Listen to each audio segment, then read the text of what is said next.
कैसे हो? बीमार भी जिंदाबाद, बीमार भी जिंदाबाद, आजाद समाज पार्टी जिंदाबाद, आजाद समाज पार्टी जिंदाबाद।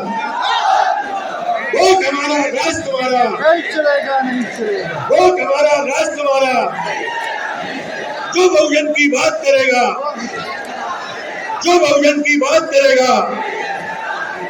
साथियों, कृपया आप लोग अपने स्थान पर बैठ जाएं। आप लोग शांति के साथ बैठे हुए हैं, इसी प्रकार से शांति के साथ अपने स्थान पर बैठे। आप लोग अपने स्थान पर बैठ जाएं। मैं अनुरोध कर रहा हूँ एडवोकेट भाई चंद्रशेखर आजाद जी से, माननीय सांसद जी से, वो आए और अपने विचार आपके समक्ष रखें।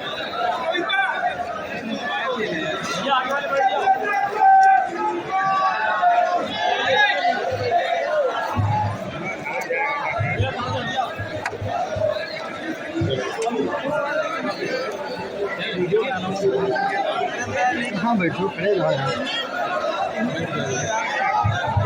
खड़े रहो यार। आ जाओ ऊपर, आ जाओ यार, आ जाओ ऊपर, आ जाओ।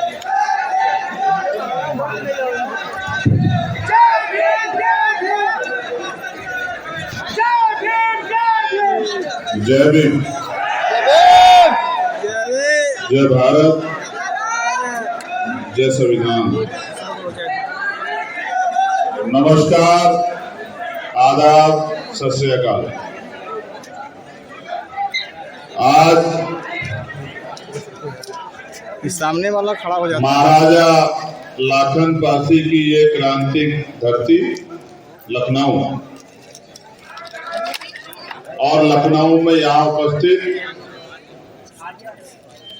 हक वंचित कमजोर समाज के बुद्धिजीवी लोगों, प्यारी बहनों, छोटी बच्चियों, प्यारे भाइयों, सम्मानित मुझसे उम्र में बूढ़े सम्मानित साथियों, भीम आर्मी आजाद समाज पार्टी के कार्यकर्ताओं, नेताओं, पदाधिकारियों, आप सभी का बहुत बहुत स्वागत है। आपने मुझे इस कार्यक्रम में यहां बुलाया, और जब से मैं कार्यक्रम में आया, मैंने बहुत अच्छे विद्वानों की बातों को यहां सुना। मैंने उनमें से कुछ बातों को नोट भी किया है। मैं अपने विद्वान साथियों को ये भरोसा दिलाना चाहता हूं, उनके द्वारा की कही गई हर एक बात को हम लोग अपने पार्टी के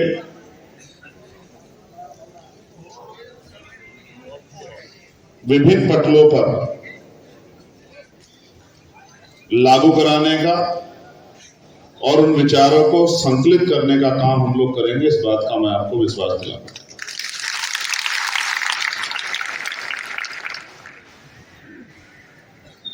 प्यारे साथियों, मैं अपनी बात को शुरू करने से पहले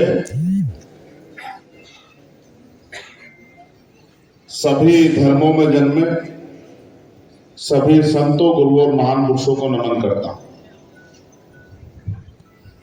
नमन करने के पीछे जो मेरा उद्देश्य रहता है वो यही रहता है कि जिनको हम महापुरुष मानते हैं वो जाति धर्म के आधार पर महापुरुष नहीं होते, वो कर्म के आधार पर होते हैं। और हम उनको जीवित रहते महापुरुष की श्रेणी में नहीं मानते। उनके पूरे जीवन का आकलन समाज करता है, चिंतन करता है, और उनके कार्य के आधार पर, समाज में उनके योगदान के आधार पर उनको महापुरुष माना जाता है। एक बहुत लंबी लाइन है जिनमें संत हैं, गुरु हैं, समाज को बंधुत्व भाईचारा देने वाली एक श्रृंखला है जो भगवान बुद्ध से शुरू होती है। फिर संत रैदास, गुरु कबीर, गुरु नानक, भगवान वाल्मीकि, संत गाडगे जी महाराज, नारायण गुरु, गुरु घासीदास, और गुलाम भारत में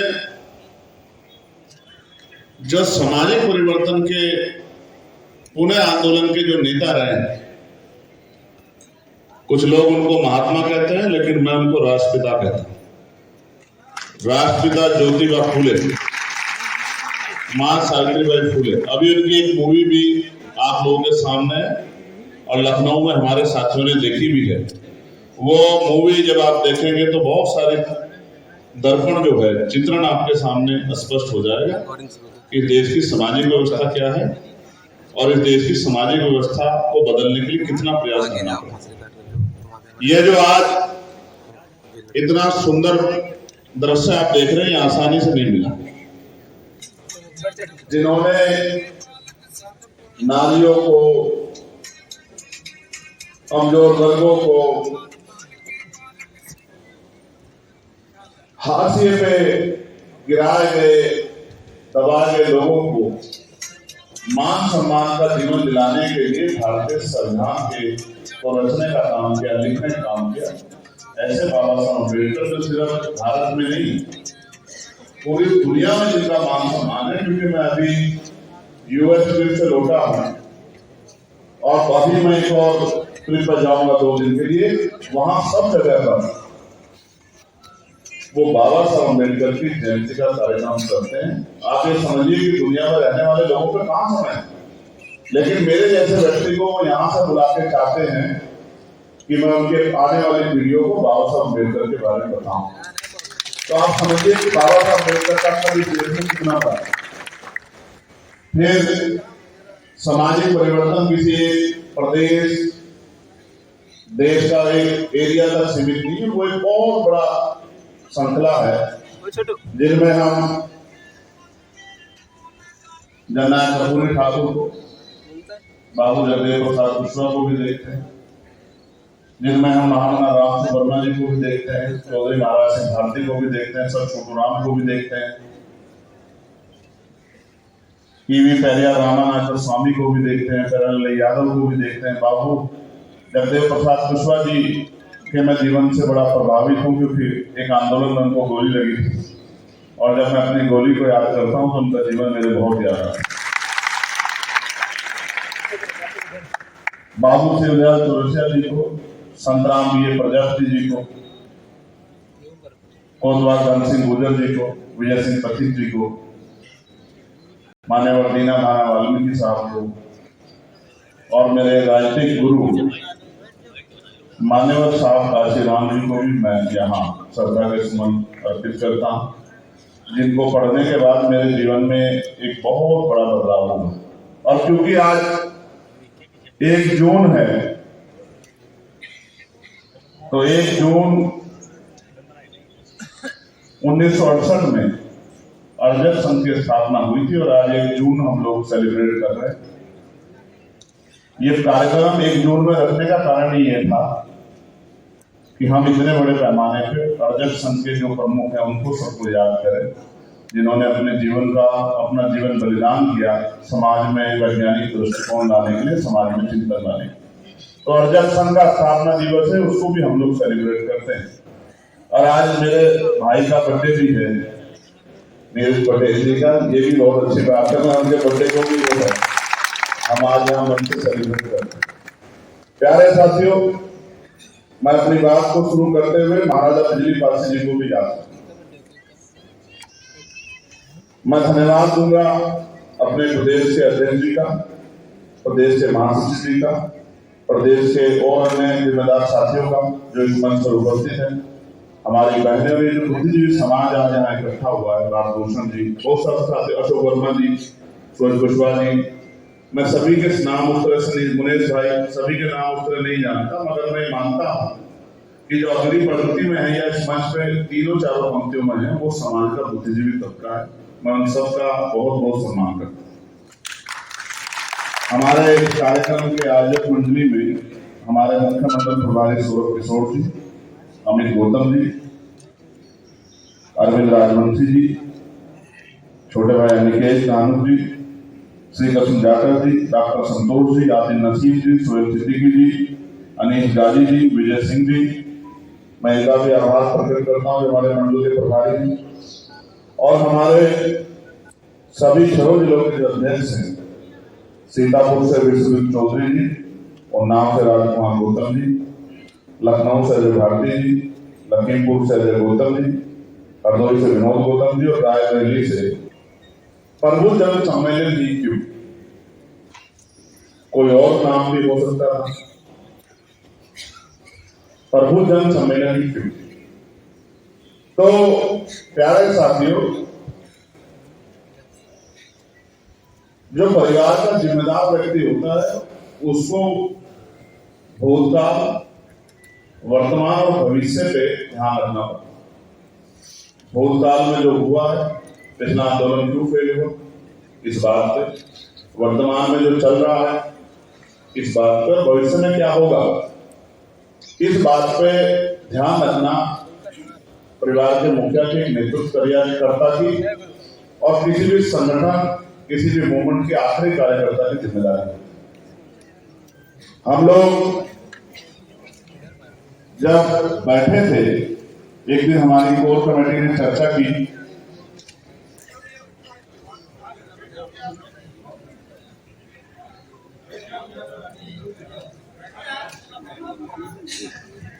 तो ये तय हुआ कि हम पे कार्यकर्ता तो तैयार हो गए, और कार्यकर्ता ऐसे नहीं कार्यकर्ता, ऐसे कार्यकर्ता जो अपनी जान भी दांव पे लगा सकते हैं इस आंदोलन को आगे बढ़ाने के लिए, महापुरुषों के कार्यक्रम को आगे बढ़ाने के लिए।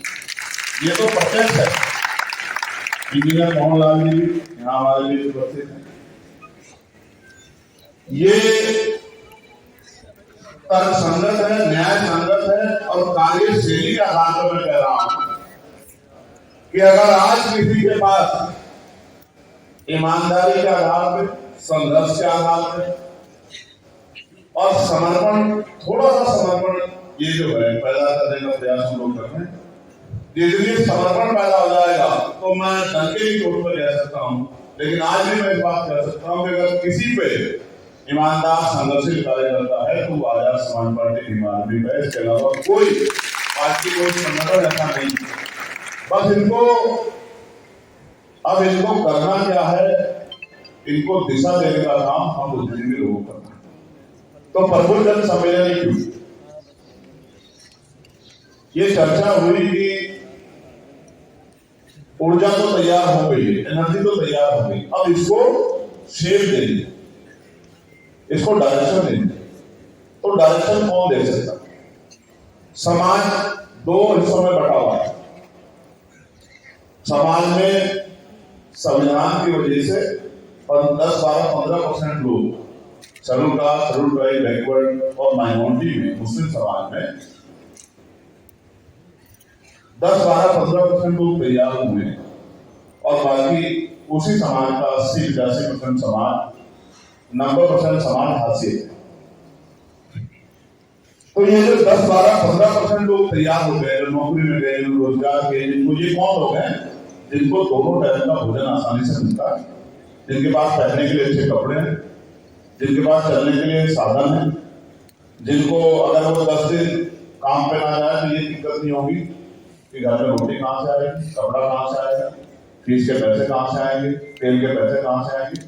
ये 10-12-15% समाज जो तैयार हुआ, ये जो समाज को दिशा दिखाने का काम करता है। और एक 80-85% समाज वो है जो सुबह उठता है, खेतों में काम करता है, फैक्ट्रियों में काम करता है, कंपनियों में काम करता है, बिल्डिंगों में काम करता है, महिला उठाता है, तमाम तरह की मुसीबत को करता है, कुछ की दुकानों पर काम करता है और सुबह जाता है, पूरे दिन मेहनत करता है और थका हारा शाम में घर आता है और आके जो जिस तरह का भोजन तैयार हुआ है उसको खा पी के सो जाता है।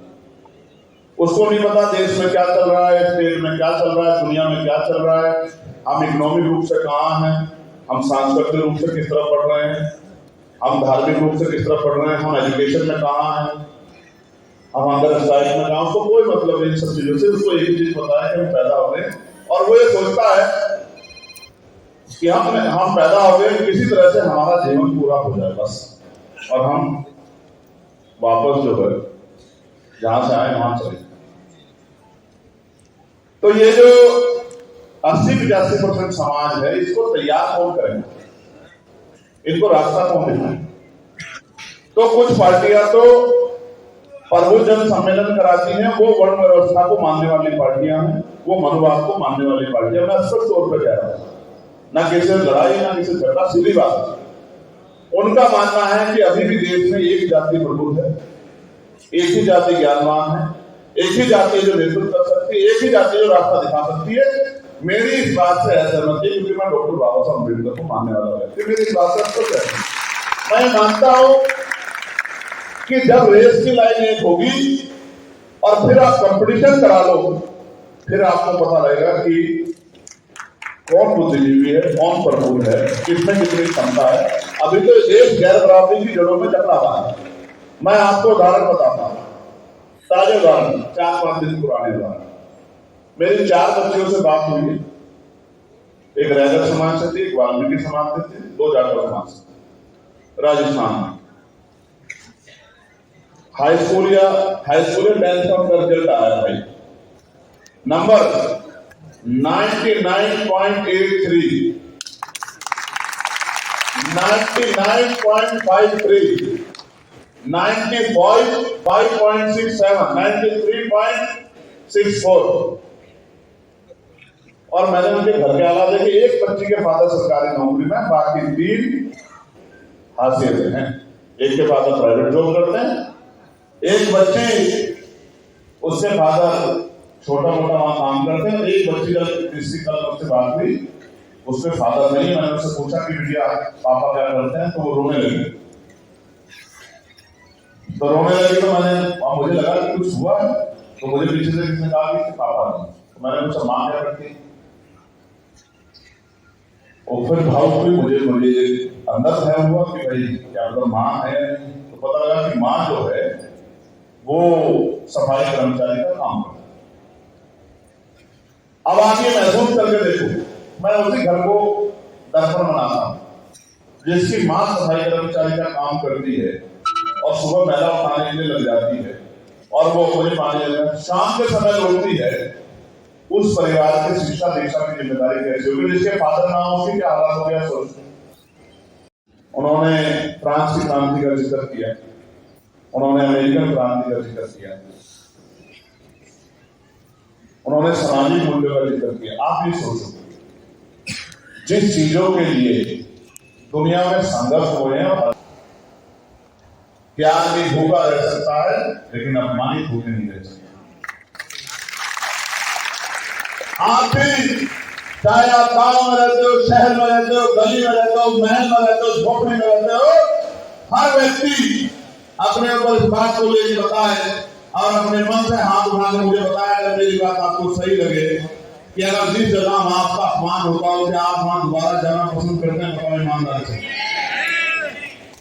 करते हो या नहीं करते हो? बताओ नहीं करते हो तो आप महसूस करके देखो।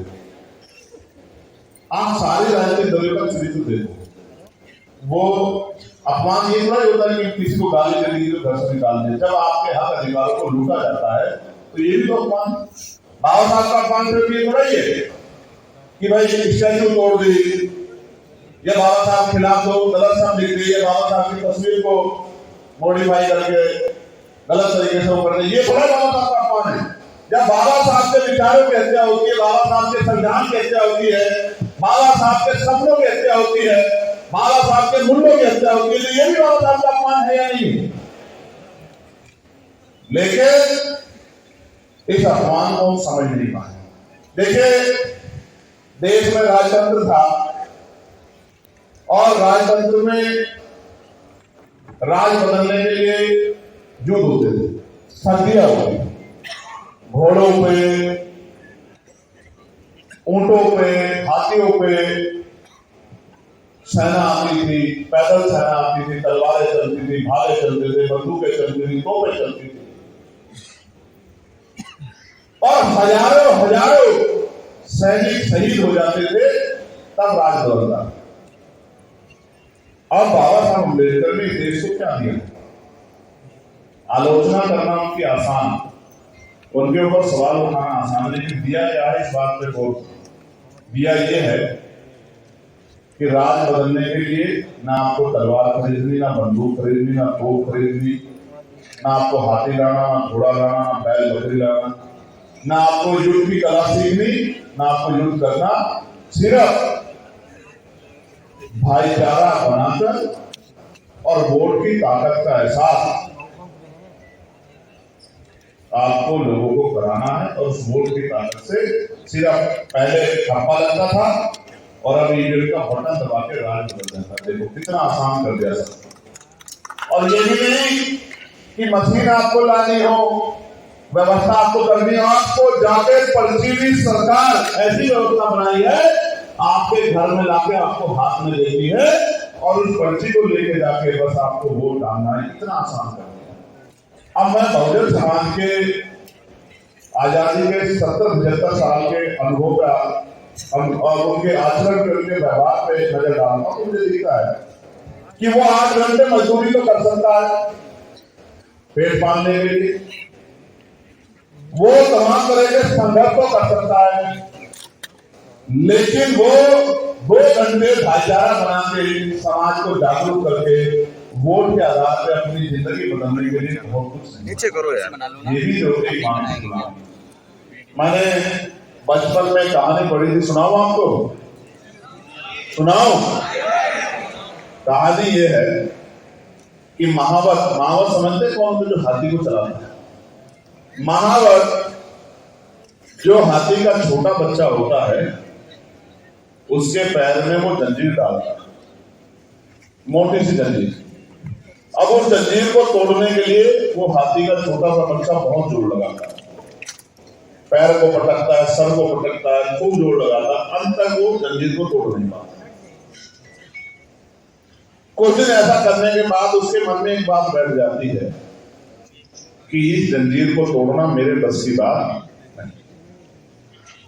और जब वो हाथी बड़ा हो जाता है, बलशाली हो जाता है, ऐसी 10 जंजीरों को एक बार में तोड़ दे, तब महावत कभी उसको जंजीर नहीं बांधता, एक पतली सी रस्सी उसके पैर में बांध देता है।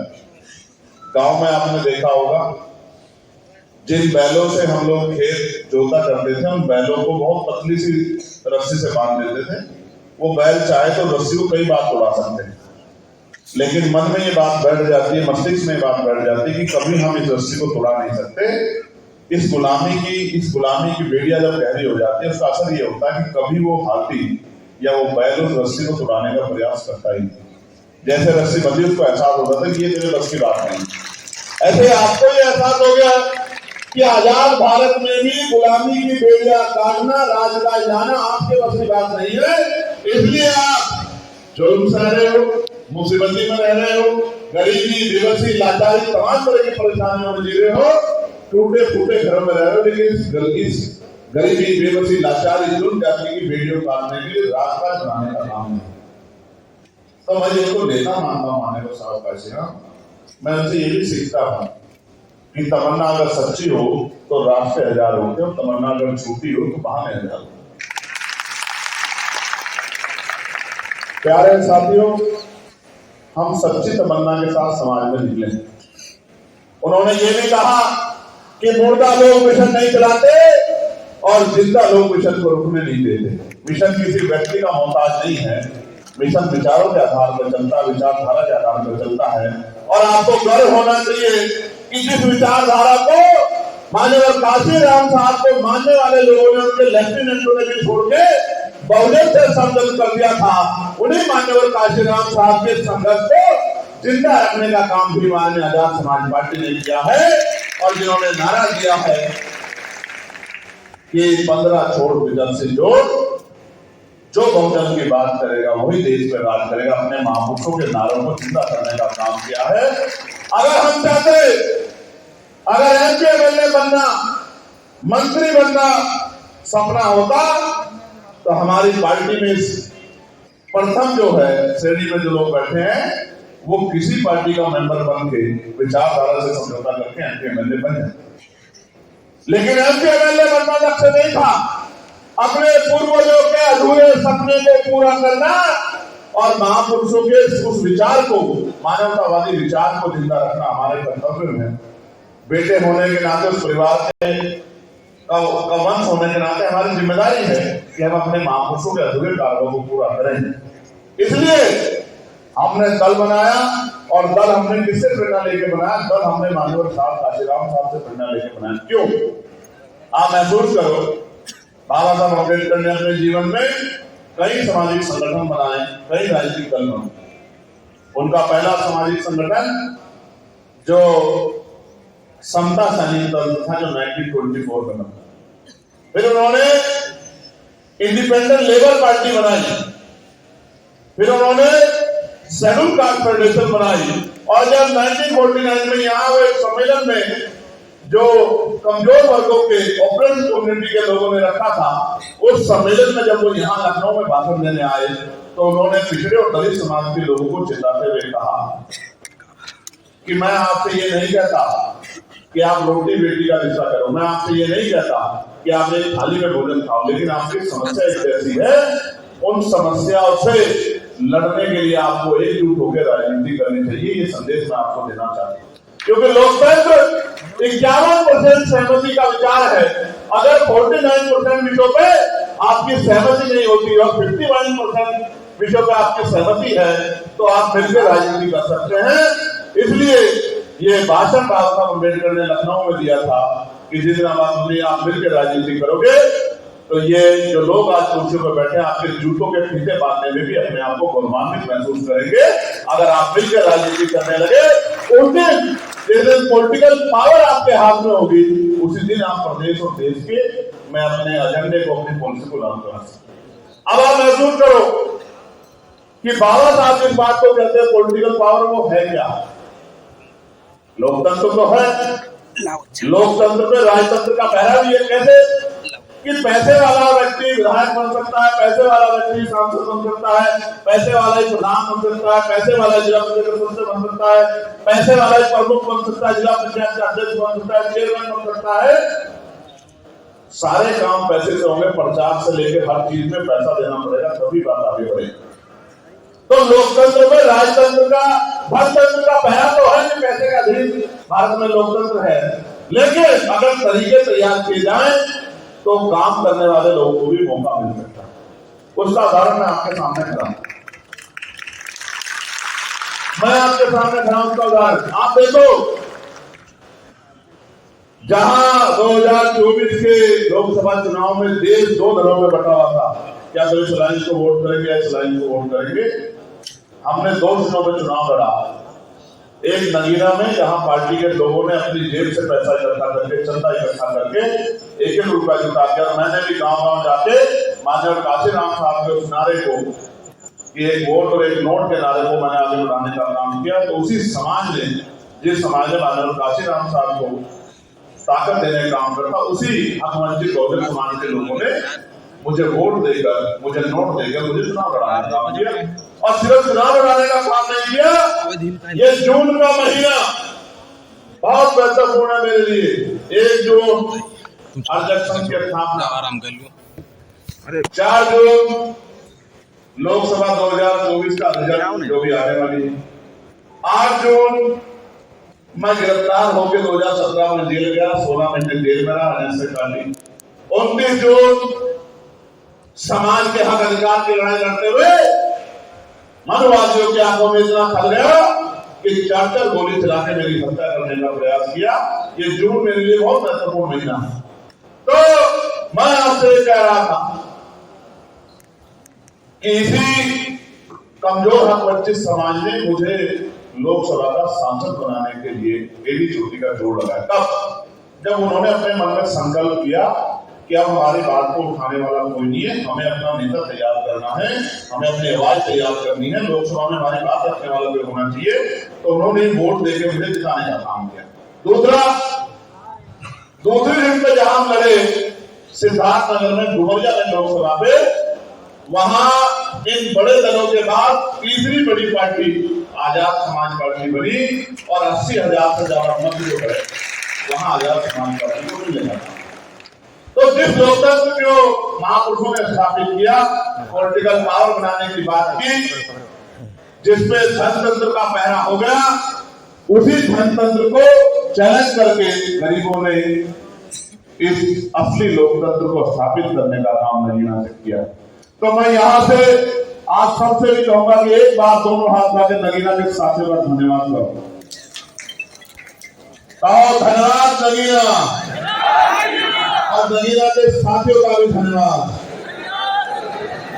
प्यारे साथियों, आप पॉलिटिकल पावर को समझो। इस देश में और प्रदेशों में राज्य सरकारें और केंद्र की सरकारें वो प्रदेश का नेतृत्व करती हैं और देश का नेतृत्व करती हैं। और वो करती क्या? देखो, बिजली के दाम, पानी के दाम, गैस के दाम, पेट्रोल के दाम, डीजल के दाम, फीस सब सरकार तय करती है। आगे बढ़ो, स्कूल कहां बनेंगे, कॉलेज कहां बनेंगे, यूनिवर्सिटी कहां बनेगी, मेडिकल कॉलेज कहां बनेंगे,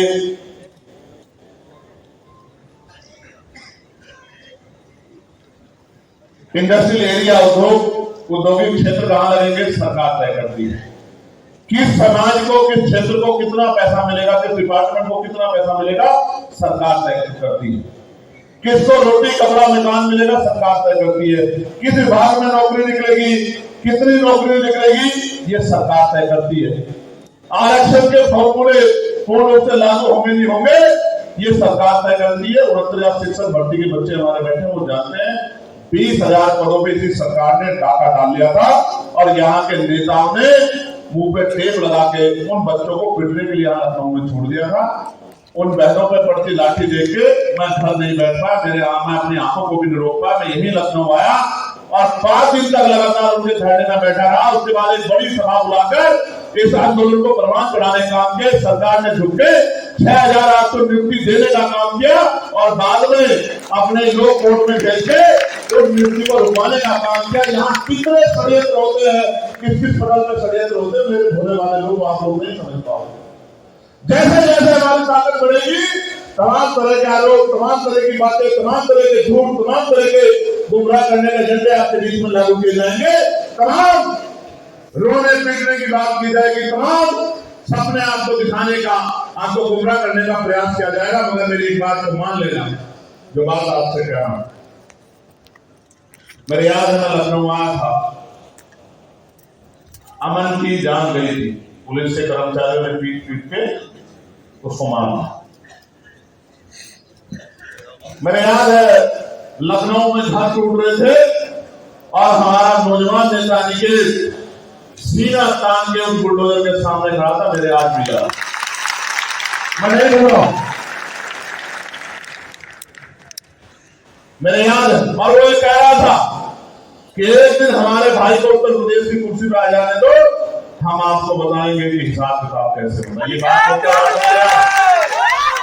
हालांकि मैंने उसको फोन में कहा कि पुलिस तो सरकार की होती है भाई, इनसे क्या लड़ना, विचारों से, अधिकारियों से क्या लड़ना। ये तो सरकार के अधीन होते हैं, सरकार के कर्मचारी होते हैं। जैसा सरकार इनको कहती है, ये बेचारे वैसा करते हैं। ये किसी गरीब के खिलाफ नहीं है, ये तो व्यवस्था बंधे हुए हैं। तो इनसे नाराजगी मत करो। तब उन्होंने मेरी बात को समझा। यही लखनऊ आपको याद होगा कि एक वो बेचारे काम तो चाय बेचने का करते हैं, दुकानें उनकी हमारी वजह से चलती है, और वो यहाँ लखनऊ में खड़े होकर कह रहे हैं कि मनुस्मृति अच्छी है और संविधान बेकार है। तो जैसे ये फौज वहां गई और उनसे कहा कि बताइए क्या अच्छा है, तो कहा संविधान अच्छा है, माफी मांगने का काम किया। ये लखनऊ आपको याद हो। हालांकि मैं चाहता हूं कि लोग माफी ना मांगे, लेकिन लोग दिल से संविधान को माने। देखो, संविधान से दिक्कत किसको है?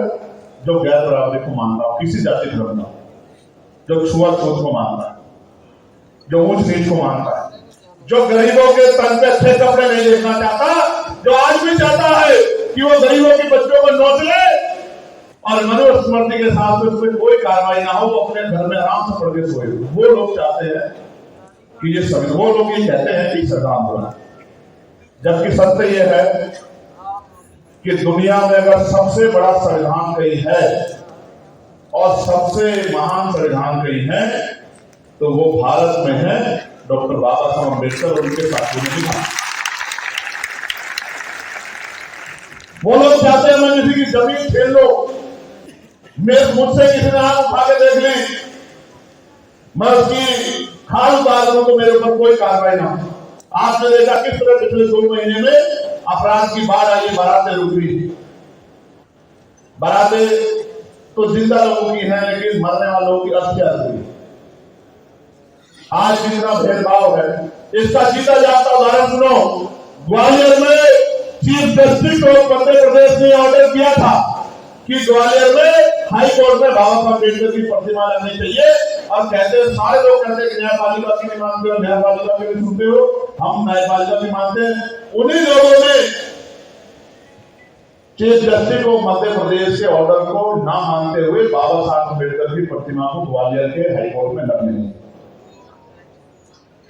वो ग्वालियर के हाईकोर्ट में बाबा साहब अम्बेडकर जो पहले कानून मंत्री थे, जो संविधान के रचयिता थे, जिनको सिंबल ऑफ नॉलेज दुनिया में कहा जाता है, जो करोड़ों नारियों के जो तमाम जाति धर्म की नारियां हैं, जो उनके मुक्तिदाता था, उनकी स्टैचू नहीं चाहते, वो राजस्थान हाईकोर्ट जैसे मनु महाराज की स्टैचू वहां लगवाना चाहते हैं। ये फर्क है हम लोगों में। हम न्याय के लोग,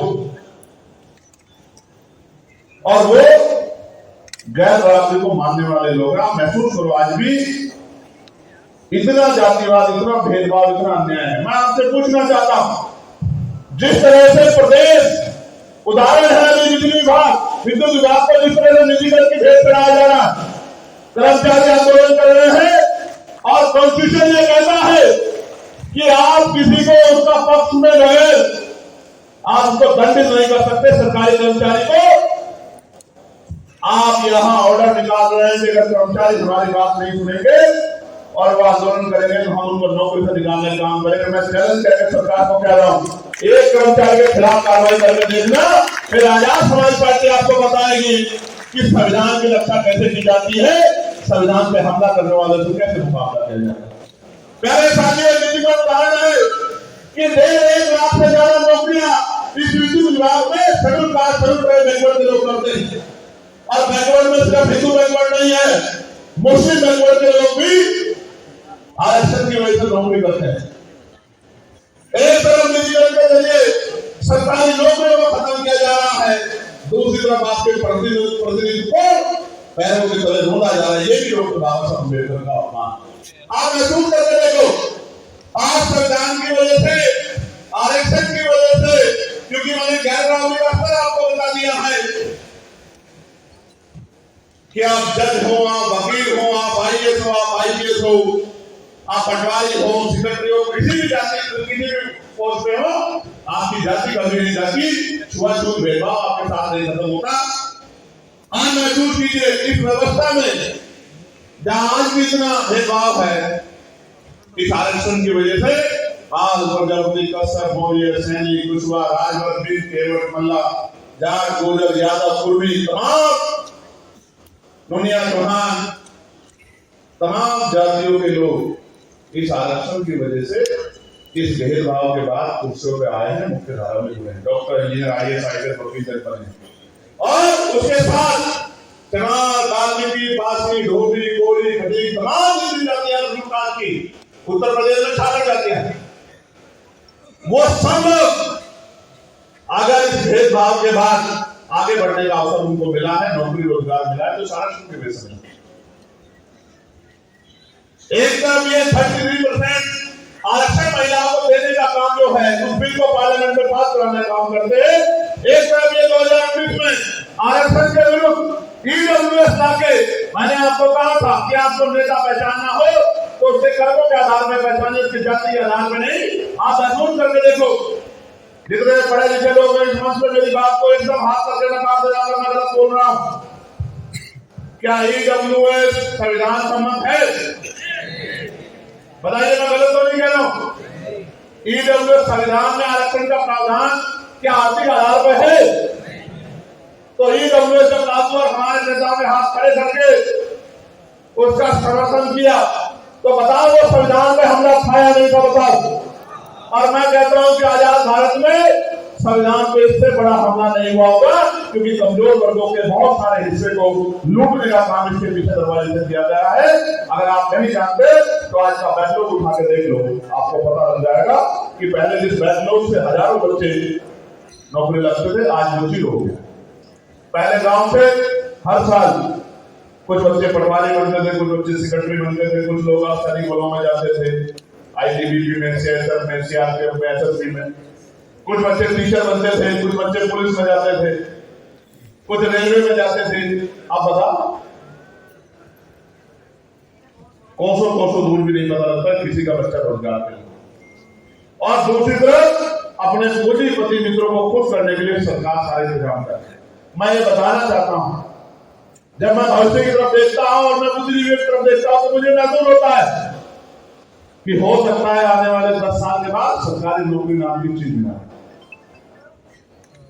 और जिस दिन सरकारी नौकरी चली जाएगी, आप मेरी बात को याद रखना, फिर आप थाने में, कचहरी में, किसी दफ्तर में न्याय मांगने जाओगे तो न्याय की जगह आपको जूते लगने का काम होगा, क्योंकि आज सब कुछ होते हुए न्याय नहीं मिलता। आपने देखे क्या हाल है उत्तर प्रदेश की सामाजिक सरकार क्या कर रही है। कितने लोग, कल एक वीडियो वायरल हो रहा था, एक अध्यापक को, वो वीडियो को पुराना 2018 का, पुलिस के लोग थाने में पीटने का काम कर रहे हैं। कितने जनाजा रेप होने के बाद, हत्या होने के बाद, और मैं तो गजब की बात पढ़ रहा हूं, पिछले 3-4 घटनाएं ऐसी हुई जिसमें मार कर लटका दिया गया और पुलिस ने उसका खुलासा किया है कि उसको उसने खुदकुशी कर ली। और कोई अगर परिवार का व्यक्ति पूछ रहे कि तथ्य क्या है, आपकी सलाह है, तो पुलिस के लोग कोरोना कहते बताओ मुझे भी, तुझे जेल भेजूंगा, और बेचारे गरीब लोग चुप हो जाते हैं, जेल में जाते। कई ऐसे मामले हैं जिनमें पुलिस की पिटाई से लोगों की जान गई और उनपे एक ही लाइन लिखी आती है अखबार में कि सीने में दर्द होने से जान गई। आप समझो, आईपीएस पूर्व आईपीएस साहब यहाँ बैठे हुए हैं, उनका अनुभव बड़ा है इस मामले में, लेकिन मेरे पास भी अनुभव, हालांकि मैं पुलिस का सबसे बड़ा हिमायती हूं। आपको पता होगा पार्लियामेंट में पुलिस के कर्मचारियों को 8 घंटे की ड्यूटी मिले,